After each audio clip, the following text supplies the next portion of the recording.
শ্রমিকদের দাবি জানানোর পর তার সমাধানের চেষ্টা করা হলেও আন্দোলন থেকে তারা সরেনি।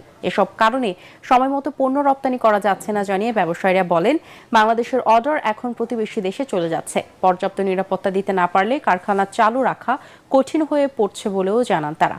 সেনাবাহিনী সময়মতো হস্তক্ষেপ না করলে এদেশের গার্মেন্টস শিল্প শেষ হয়ে যেত বলেও জানান মালিকরা। এই পরিস্থিতিতে শ্রমিকদের বেতন পরিশোধে বাংলাদেশ ব্যাংকের সহায়তা চান তারা। অনুষ্ঠানে শ্রমিক নেতা এবং উপদেষ্টারা উপস্থিত ছিলেন। ঢাকায় পৌঁছেছেন যুক্তরাষ্ট্রের রাজস্ব ও অর্থ দপ্তরের আন্তর্জাতিক অর্থায়ন বিষয়ক সহকারী আন্ডার সেক্রেটারি ব্রেন্ট নেইম্যান।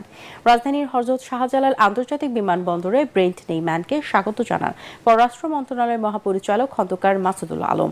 দ্বিপক্ষীয় সম্পর্কের উন্নয়নে বিভিন্ন বিষয়ে আলোচনা করতে যুক্তরাষ্ট্রের উচ্চ পর্যায়ের 6 সদস্যের প্রতিনিধিদের নেতৃত্ব দিচ্ছেন তিনি। ব্রেন্ট নেইম্যানের নেতৃত্বে 6 সদস্যের প্রতিনিধি দলে ডোনাল্ড লু ছাড়াও রয়েছেন যুক্তরাষ্ট্রের